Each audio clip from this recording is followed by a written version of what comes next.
사랑하는 하나님 감사합니다. 하나님께서 아침에 주의 전에 인도하여 주시고 예배함으로 하루를 시작하게 하심을 감사합니다.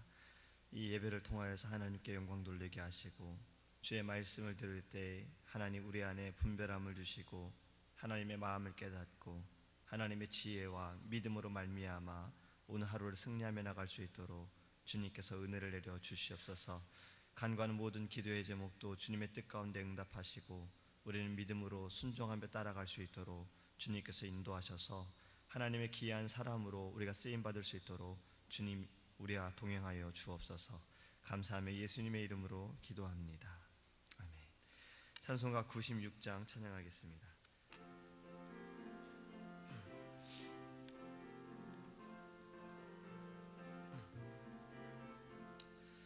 예수님은 누구신가? 우는 자의 위로와 없는 자의 풍성이며 천한 자의 높음과 잡힌 자의 노임되고 우리 기쁨 되시네.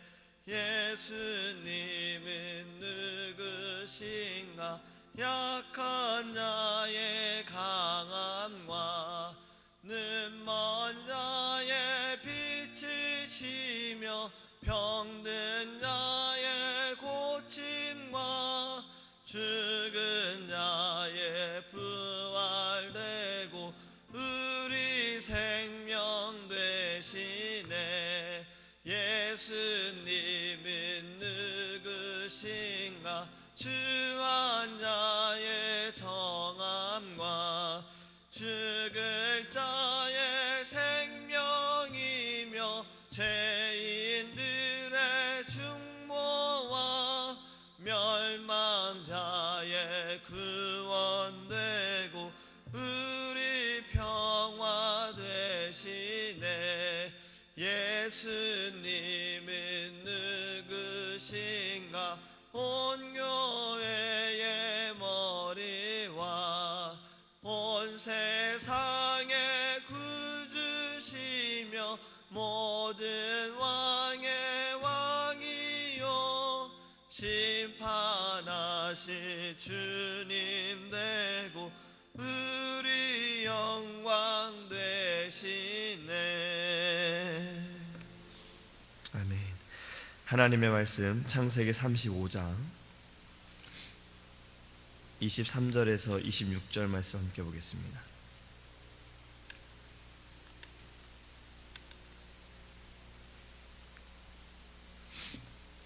창세기 35장 22절 후반절부터 26절까지 보겠습니다. 야곱의 아들은 12이라. 레아의 아들들은 야곱의 장자 르우벤과 그 다음 시므온과 레이와 유다와 이사갈과 스불론이요. 라헬의 아들들은 요셉과 베냐민이며 라헬의 여종 비라의 아들들은 단과 납달리요. 레아의 여종 실바의 아들들은 갓과 아셀이니 이들은 야곱의 아들들이요 밧달 아람에서 그에게서 낳은 자더라. 아멘. 할렐루야. 오늘 우리가 이 새벽에 나왔을 때 어제 목사님께서 수요예배 말씀하신 세라토닉을 다들 취하실 줄 믿습니다. 수요예배 안 나오신 분들 잘 모르시죠? 어제 목사님께서 TV에서 의학 프로그램을 보면서 세라토닉에 대해서 이렇게 들으셨다고 하세요. 세라토닉은 무엇을 먹어서 생기는 것이 아니라 자연과 가까이 하고 맑은 공기를 마실 때 뇌와 혈관에 아주 순환이 잘 되어지고 활동도 잘 되어지는 그런 것이다 라고 말씀하셨어요. 그래서 새벽 예배를 나오면 세라토닌도 생기고 은혜도 받을 줄 믿습니다. 이름은 너무나도 중요합니다. 오늘 본문의 말씀은요 창세기 35장을 우리가 지금 보는데 사실은 창세기 30장 말씀을 봐야 돼요. 창세기 29장 후반부터 창세기 30장의 말씀은 바로 야곱의 아들들의 출생에 대해서 나타내고 있습니다. 근데 너무 길어서 우리가 본문에 오늘 창세기 35장의 22절부터 26절의 말씀을 읽었고, 사실 내용은 창세기 30장의 말씀입니다. 이름은 너무나도 중요합니다. 사람의 이름은 너무나도 중요해요. 저의 이름에도 뜻이 있어요. 모든 사람들의 이름에는 뜻이 있지요. 제 이름은 김봉성, 할아버지가 지어준 이름입니다. 밭들봉의 이룰성이다 해서 이렇게 그냥 그대로 해석하면 좀 이상하죠. 밭으로 이룬다라는 말이 좀 이상하지만 좀 섬겨서 이루어라라는 의미로 할아버지께서 그렇게 지어주셨습니다. 근데 이 이름에 따라서 사람의 또 인생도 또 그렇게 되어가는 것 같습니다. 옛날에 일본에서 한 음식점을 하는 장사꾼이 아들을 낳았어요. 근데 이분이 아들의 이름을 좀 특이하게 지어보고 싶었던 겁니다. 다른 사람들도 한 번도 지어보지 못했던, 많은 사람들의 관심을 갖고 한 번 들으면 절대 잊어버리지 않는 그런 이름을 지어보고 싶었어요. 그렇게 곰곰이 생각하다가 자신의 아들의 이름을 이렇게 지었습니다. 악마라고 지었어요. 자신의 아들의 이름을 악마라고 이름을 지었습니다. 이 특이한 이름 때문에 이 부모님들은 여러 TV에 출연하게 됐어요. 사람들이 관심을 갖게 되었고, 사람들도 너무나도 신기해서 음식점에 방문하게 되면서 장사도 굉장히 잘 되었다고 합니다. 그런데 그것이 그렇게 오래가지 못했어요. 시간이 이제 조금 흘러가니까 사람들의 관심도 떨어지고, 결국에는 음식점이 문을 닫게 되고, 부부는 이혼을 하게 됐고, 아이의 양육권은 부친에게 갔지만 그 아버지가 범죄함으로 인해서 감옥에 들어가게 되고, 아이는 고아원에 들어가게 됩니다. 나중에 이제 아버지가 출소했지만 또 다른 죄를 지어서 감옥에 들어가게 됐어요. 그게 이제 작년이라 그러더라고요. 지금 그 아들은 어떻게 지내는지는 아무도 모른다고 합니다. 그리고 마지막에는 이렇게 얘기하더라고요. 이름 때문에 어디에서든 이 아이는 힘들게 있을 것이다 라고 생각을 한다라고 해요. 이름을 참 잘 지어야 되고, 이름 너무나도 중요합니다. 오늘 본문의 말씀은 야곱의 12아들을 정리해서 보여주고 있는 겁니다. 창세기 30장을 읽어보면 그 아들들의 이름과, 그러니까 누구에게서 태어났고 그 아들들의 이름과 그 이름의 뜻을 알려줍니다. 그래서 제가 창세기 30장을 여러 번 읽으면서 노트에다 이렇게 메모를 해봤어요. 누구에게 낳았고 이름의 뜻은 무엇인지 한번 제가 이렇게 짧게 정리해 보겠습니다. 첫째 아들부터 넷째 아들까지는 레아에게서 나왔습니다. 첫째 아들 이름은 르우벤이고 뜻은 보라 아들이다. 둘째 아들은 시므온이고 뜻은 들으심이다. 셋째 아들은 레위이고 뜻은 연합이다. 넷째 아들은 유다이고 뜻은 찬송함이다. 다섯째 아들과 여섯째 아들은 라헬이 언니를 시기하고 자신의 아이를 낳지 못해서 자신의 여종 빌하를 남편 야곱에게 줍니다. 그렇게 해서 이제 아들을 낳았는데, 다섯째 아들 이름은 단이고 뜻은 억울함이에요. 여섯째 아들 이름은 납달리이고 뜻은 경쟁합니다. 경쟁에서 자기가 이겼다라는 뜻으로 그렇게 지었어요. 일곱째 아들은 이번에는 레아가 자신의 여종 실바를 야곱에게 주어서 일곱째 아들과 여덟째 아들을 낳습니다. 일곱째 아들은 가시고 뜻은 복됨입니다. 여덟 번째 아들은 아셀이고 뜻은 기쁨이에요. 아홉 번째 아들과 열 번째 아들은 르우벤이 가지고 온 합한 채를 라헬이 보고서 너무나도 갖고 싶었어요. 이 합한 채를 레아에게 주었더니 라헬이 그것을 갖고 싶어서 이제 또 딜을 합니다. 언니 그것을 나에게 주면 오늘 야곱이 언니하고 같이 잠자리 할 수 있게 해줄게, 그런 딜을 하면서 아이를 갖게 됩니다. 그래서 아홉 번째 아들과 열 번째 아들은 레아에게서 낳는데, 아홉 번째 아들은 이름은 이사갈이고 뜻은 값입니다. 그리고 열 번째 아들은 스불론이고 뜻은 거함이다. 그리고 이제 라헬에게서 아들이 태어나게 됩니다. 우리가 잘 알고 있는 요셉이에요. 11번째 아들이고 뜻은 더함이에요. 더함이다라는 말은 하나님께서 내게 아들을 더해 주시기를 원한다라는 뜻으로 그렇게 지었더라고요. 12번째 아들은 창세기 30장에 나오지 않고 그 이후에 나옵니다. 근데 라헬이 죽기 전에 낳은 아들이에요. 그러니까 이 아들을 낳고 라헬이 죽게 되었어요. 라헬은 그래서 이 아들의 이름을 슬픔의 아들이다라는 뜻으로 베노니라고 짓기를 원했습니다. 하지만 야곱은 오른손의 아들이다라고 해서 베냐민이라고 이름을 지었어요. 지금 이것이 야곱의 12아들 이름이고 그 뜻입니다. 아들의 이름만을 지은 것으로 보면 레아와 라헬의 신앙관이 너무나도 다르다라는 것을 볼 수가 있어요.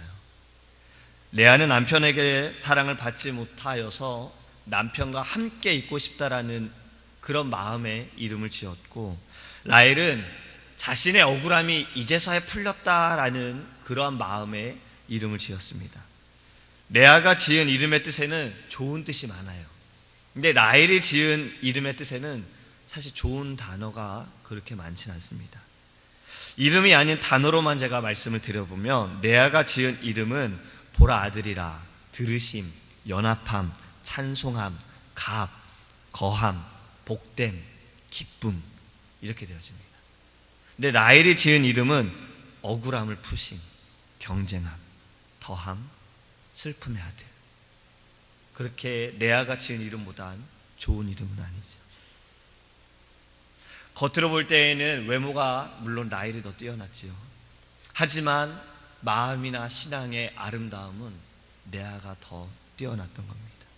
신명기 10장 17절 말씀에 너희 하나님 여호와는 신 가운데 신이시며 주 가운데 주시요 크고 능하시며 두려우신 하나님이시라.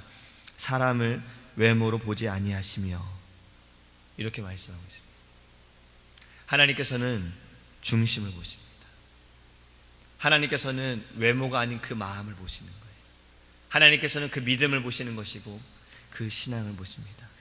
야곱은 라헬의 외모의 아름다움을 보았으나 하나님은 레아의 그 마음의 아름다움을 보신 거예요. 두 사람의 신앙 간의 차이는 야곱이 온 가족을 데리고 자신의 고향 땅으로 돌아갈 때에도 나타납니다. 조용히 이제 떠나는 그 순간에 라헬은 무언가를 훔쳐가요. 아버지에게 있어서 어쩜 중요한 것을 훔쳐갑니다. 그것은 이제 드라빔이라는 거예요. 드라빔은 그 아버지가 숨기던 그 지역의 우상이었어요. 이것을 라헬이 훔쳐갑니다. 하나님을 만약에 정말 섬겼다면 또 다른 우상을 훔쳐간다는 것은 참 말이 안 되는 거죠. 그것을 그냥 버려야만 하는 거였어요. 버리고 그냥 온전히 따라가야 하는 겁니다. 아브라함이 고향 땅을 떠날 때 그 고향 땅이 자신의 아버지가 우상을 만들고 우상의 나라였던 곳에서 아브라함은 떠났어요. 그것을 다 버리고 떠난 겁니다. 이스라엘 백성들이 애굽에서 나올 때에도 애굽 땅에서 봤던 그 모든 우상들은 다 버렸어야만 해요. 자신들이 보았던, 주변에 있는 사람들이 섬겼던, 어쩌면 자신들도 그 문화에 흡수되어서 460년 동안 자신의 조상들이 계속해서 섬겼던 그런 우상들이었을지라도 하나님께서 인도하셨더라면 지금 그것은 다 거기에 버리고 떠났어야 했습니다. 하지만 그러지 못했던 거죠. 라헬의 모습을 보면 어쩌면 지금 우리들의 크리스찬들의 모습일 수도 있다라는 생각을 해봅니다. 하나님을 섬기면서 세상도 버리지 못하는 바로 지금의 크리스찬들의 모습이 아닐까 생각합니다. 하나님을 섬기면서 세상을 버리지 못하는 것은 하나님을 섬긴다라고 말할 수가 없어요. 왜냐하면 하나님께서는 이런 마음을 받지를 않으시잖아요. 하나님께서 말씀하시기를 너희는 차거나 뜨겁거나 하라고 하셨지 미지근하라고 말씀하지는 않으셨어요. 그러니까 하나님께서 원하시는 건 하나님만을 섬기기를 원하시는 겁니다. 하나님만을 따라오기를 원하시는 거예요. 하나님만을 예배하기를 원하시는 거예요. 주일날 너희가 교회에 와서 예배하고 교회 밖을 나가면 이제는 세상을 섬겨라, 이게 아니잖아요. 너희가 교회에 와서 말씀으로 인해서 은혜를 받고 그 말씀 가운데 너희가 영예사를 지우고 이것을 가지고 나아가서 세상을 이겨라, 이것이 하나님께서 우리에게 원하시는 겁니다. 우리는 레아와 같은 신앙관을 갖기를 원합니다. 레아는 아주 어려운 상황이었어요. 사랑받지 못하는 상황이었죠. 동생에게 시기를 받았어요. 동생에게 어려움을 받는 그런 상황이었어요. 하지만 그가 아들의 이름을 지은 것을 보면 하나님께 찬양했습니다. 하나님께 영광을 돌렸어요. 레아는 하나님께 매여 있었던 거예요. 아무리 상황이 환경이 그럴지라도 레아는 하나님께 매여 있었던 겁니다. 하지만 라헬은 하나님께 매여 있지 않았어요. 라헬은 언니에게 매여 있었어요. 경쟁하는 것에 매여 있었고 지금 자신의 눈앞의 승리에만 그렇게 매여 있었던 겁니다. 하나님께 매여 있는 자는 영원한 승리를 누리게 될 줄 믿습니다. 참된 기쁨을 누리게 됩니다. 언약의 축복을 받게 될 줄 믿습니다. 하나님께서 약속하신 이 아브라함의 축복은 결국엔 레아가 낳은 유다를 통해서 나타나게 됩니다. 그의 자손들 가운데 예수님께서 이 땅에 오시게 되어지는 거죠. 예수님께서 이 땅에 오시는 통로로 사용이 되어지게 됩니다. 우리가 오늘 말씀을 기억하면서 우리는 지금 어디에 매여 있는지를 기억하기를 원합니다. 지금 우리가 살아가면서 이 땅에 살아가면서 나는 정말 하나님께 매여 있는지 아니면 나는 지금 어떠한 것에 매여 있는지, 하나님이 아닌 다른 것에, 지금의 어쩌면 상황에, 환경에, 물질에, 사람에게 혹시 매여 있지는 않는지 우리가 좀 생각해 보기를 원합니다. 그리고 하나님께 기도하기 원해요. 하나님 중심으로 우리의 삶이 돌아갈 수 있기를, 하나님의 중심으로 우리가 따라갈 수 있기를 기도하기를 원합니다. 이 두 사람의 신앙관을 보면서 우리의 신앙을 돌아보기를 원하고 하나님이 우리에게 무엇을 원하시는지 우리가 한번 생각해 보기를 원합니다. 우리의 이름은요, 지금 우리의 이름은요 크리스찬입니다. 크리스찬이라는 건 예수님을 믿고 따르는 사람이에요. 이름대로 살기 원합니다. 우리가 크리스찬이라면 예수님을 진심으로 믿기 원하고 진심으로 따라가기 원합니다. 그러할 때 하나님께서 성령의 열매를, 믿음의 열매를 우리의 삶 가운데 맺게 하실 줄 믿습니다. 기도하겠습니다. 사랑하는 하나님 감사합니다. 하나님, 우리의 신앙을 돌아보기 원합니다. 말씀을 들을 때에 우리의 믿음이 어떠한지를 점검하기 원합니다. 지금 우리는 레아와 같은 신앙관인지 라헬과 같은 신앙관인지, 우리는 지금 하나님께 매여 있는지 아니면 이 세상에, 지금의 환경에, 물질에, 사람에게 매여 있지는 않는지 우리가 하나님, 우리의 신앙을 돌아보기 원합니다.